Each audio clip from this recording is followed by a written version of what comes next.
평생 중국에서 세뇌를 받아왔던 중국 MZ 축구대표팀 선수가 한국 방문 후 충격을 받았다는 소감이 중국 전역에서 화제가 되며 파장이 일파만파로 커지고 있습니다. 중국 남자 국가대표팀은 한국과 월드컵 예선 경기를 위해 인천공항을 통해 입국했는데 뜻밖의 해프닝이 발생하며 진심으로 한국을 가난하다고 믿는 많은 중국인들인 충격을 받을 수밖에 없었는데요. 중국의 한국 선동은 유명합니다. 지금 이 순간에도 중국 틱토커들이나 심지어 일부 학자들조차도 한국이 가난하고 살기 지옥 같은 나라라며 선동질을 멈추고 있지 않습니다. 상위 10% 정도의 한국인을 제외한 나머지 한국인들은 삶 같지도 않은 삶을 살고 있다는 어처구니 없는 주장을 하고 있는 것이죠. 대체 중국인들의 혐한과 선동의 배경은 무엇일까요? 전문가들은 중화사상과 여기에서 오는 한국에 대한 경시 및 우월의식, 자문화 중심주의가 1차적 원인이라고 지적합니다. 자국민 우월주의는 어느 나라나 흔했던 일이지만 오늘날 중국의 혐한 감정은 단순한 이웃 나라에 대한 경쟁 감정 수준을 한참 넘었습니다. 중국 내 혐한 감정이 중일관계 수준만큼 심각해진 상황의 원인에는 중국 근현대사 과정에서 중국이 강대국 지위를 상실했었던 것, 즉 아편전쟁 이후 잃어버린 세월에 대한 트라우마와 보상심리 때문이라고 전문가들은 지적하고 있습니다. 실제로 중국인들은 이렇게 교육을 받습니다. 중국은 인류 역사 내내 최강국이었다가 못된 서구 식민주의자들과 여기에 영합한 일본인들 때문에 빈곤한 나라가 되었다고 말이죠. 그리하여 중국인들의 증오는 자신들을 침략하던 일본에게 주로 향했는데요. 그러나 현대에 와서 미중 경쟁이 거세지고 이 과정에서 주한미군이 주둔하는 한국이 미국의 천병으로 여겨져서 근현대 중국을 침략한 역사도 없는 한국이 아이러니하게도 일본과 맞먹는 증오의 대상이 된 것입니다. 따라서 중국은 한국은 유교 불교 한자 등의 문화유산을 베끼고 전통적으로 중국보다 못 살던 주제에 미국 쪽으로 줄을 타서 잘 살게 된 졸부 국가로 본다는 것이죠. 거기에다가 전통적으로 중국인들이 주입받는 하나의 중국 이데올로기 하에서 중국인들은 한국 역시 중국의 속방이자 당연히 중국 영토에 편입되어야 할 대상으로 보게 되었는데, 이러한 바는 역사적으로 한반도는 중국의 일부였다는 시진핑의 어이없는 역대급 망언에 대해 중국 언론이 얼버무린 부분과도 일맥상통하는 것이기도 합니다. 결국 중국의 이러한 혐한 감정은 한국에 대한 가짜뉴스 등의 범람으로 이어졌고, 지금 이 순간에도 한국에서 사는 것은 지옥이나 마찬가지라는 선동을 하고 있으며, 이러한 사실이 중국인들 사이에서 널리 공유가 되고 있는 것입니다. 따라서 수많은 중국인들, 특히 어린 중국인들은 진심으로 한국이 북한과 다름없는 가난한 나라라고 알고 있고 MZ 대표팀 선수단도 마찬가지였습니다. 하지만 그들은 한국 방문 후 그야말로 10초 만에 어이없어지고 말았습니다. 중국 대표팀의 왕하오 선수는 한국전을 어떻게 대비할 것이냐는 인터뷰 뒤에 개인적으로 한국을 방문한 소감을 솔직하게 밝혔는데요. 그의 인터뷰는 중국 복수 대형 커뮤니티에서 크게 화제가 되며 한국이 이럴 줄은 몰랐다는 기괴한 반응이 쏟아지고 있습니다. 내가 알고 있는 한국과 달라도 너무 달랐다. 충격을 받았다고 해도 거짓말이 아닐 것이다. 그리고 이 기회에 나처럼 속고 있는 중국인들을 위해 진실을 말하고 싶다. 한국은 가난하지 않다. 중국에는 그런 뉴스들이 일상 속에 침투되어 있는데 진실이 아니다. 거짓된 사실로 선동을 하는 것은 손흥민 선수를 좋아하는 많은 중국 팬들에게도 예의가 아니라고 생각한다. 한국의 인천공항은 미래도시로 착각할 정도로 웅장했고 한국에서 머무른 호텔은 지금까지 머물렀던 호텔 중 최고였다. 그뿐만이 아니라 트레이닝을 하러 연습장으로 이동하는 동안 한국의 여러 가지 경관들을 보면서 정말로 잘못된 생각을 했다는 걸 깨달았다. 이를 본 웨이보의 몇몇 혐한 중국인들은 현실 부정을 할 수밖에 없었는데요. 그 중에는 축구에서 보나마나 200% 질 텐데 살기 좋은 나라 대결에서도 밀리는 모습을 보이면 어쩌자는 거냐며 신세한탄을 하는 이들도 있었습니다. 또한 중국 대표팀 현장 방문 기자의 증언에 의하면 중국의 어린 선수들이 정말로 놀랐던 것은 다름 아닌 한국의 공중화장실이었다고 하는데요. 그중 어떤 선수는 마치 문화 충격을 받은 것처럼 얼어붙은 표정을 지었다는 생생한 이야기를 전해주기도 했습니다. 그도 그럴 것이 중국은 대다수의 화장실이 칸막이가 아예 없는 걸로 유명한데요.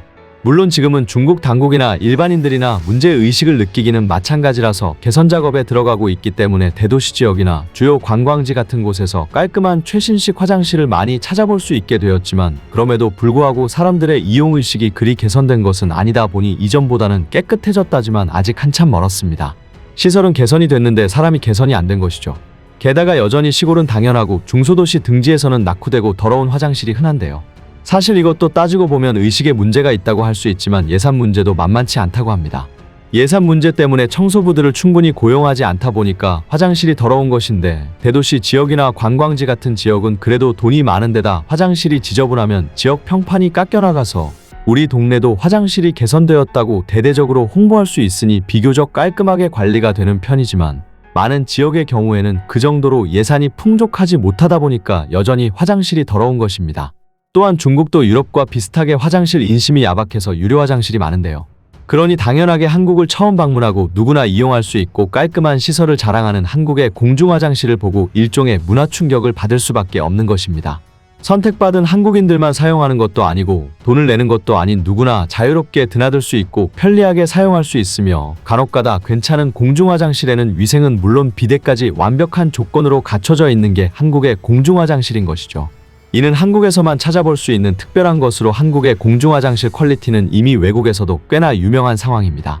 한국에는 일단 공중 화장실들이 많이 설치되어 있을 뿐 아니라 이용할 때 오히려 무료로 수많은 것들을 제공해 주는 것은 영국이나 미국에서도 크게 화제가 되기도 했습니다. 온수가 조절되는 세면대는 기본이고 대부분 휴지가 배치되어 있으며 심지어 따로 환경미화원을 고용해 정기적으로 관리해 주고 있기에 대부분 깨끗한 위생 상태를 유지하고 있죠. 뿐만 아니라 요새는 위생 상태와 청결을 위해 화장실에 구비되어 있던 휴지통을 없애고 휴지는 바로 변기에 버릴 수 있게 바뀌기도 했는데 따라서 안 그래도 깨끗했던 화장실이 요새는 더더욱 깔끔해지고 있습니다. 재미있는 것은 과거 2022년 토트넘 선수이 방한했을 때도 가장 놀랐다고 한 것이 한국 공중 화장실에 설치되어 있는 비데 시스템이었는데요. 당시 토트넘 관계자에 따르면 토트넘 선수들은 화장실에 들어가자마자 도대체 공중 화장실에 왜 비데가 설치되어 있는 거냐? 이게 어떻게 가능하냐? 한국이 선진국인 것은 이미 알고 있었지만 화장실에서 그 점을 극명하게 느낄 수 있다는 뉘앙스의 반응을 보였다고 합니다. 도대체 어느 나라에서 공중 화장실에 비데를 비치하느냐 말이죠.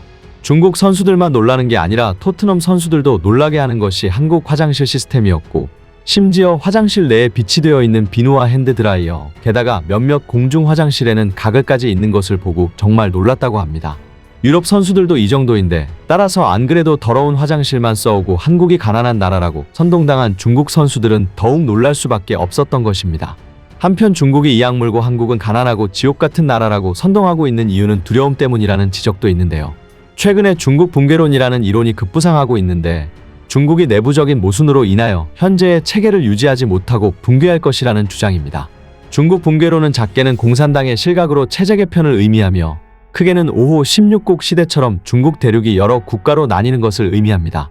중국 붕괴론에는 관료들의 부패, 소수민족의 독립 등 여러 가지 문제가 있지만 현존하는 중국 위기 중 가장 우려되는 것이 바로 심각한 빈부격차입니다. 이는 심지어 시진핑조차 인정하고 공동부유이라는 이름으로 빈부격차 해소를 위해 어떻게든 하려고 하고 있습니다. 중국은 경제성장을 거듭하고 국제적 위상이 높아져가고 있다고 주장하지만 절대 빈곤은 어떻게 하지 못하고 있는데 미국의 학자 조지 프리드먼의 지적대로 중국의 빈부격차는 살인적인 수준입니다. 물론 고도로 발전한 선진국도 빈부격차가 점점 벌어지는 현상을 아예 막지는 못하지만 중국의 빈부격차는 여타 선진국과는 차원을 달리하고 중국인 중 절반 이상은 하루 $10 미만의 벌이로 생계를 이어가고 있습니다. 이런 상황에서 경제성장률을 유지하지 못하고 실업률마저 높아진다면 중국은 심각한 사회 불안과 침체기를 겪게 될 것입니다. 중국이 최근 국방비 예산을 크게 늘렸고 군사대국이라고는 하지만 의외로 유동적으로 움직일 수 있는 병력은 영토와 인구에 비해 매우 적어 전국적으로 동시다발적인 소요 사태가 발생할 경우에는 대응하기 힘들 수도 있다고 하는데요.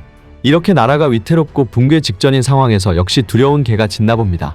영상 시청해주셔서 정말 감사드립니다.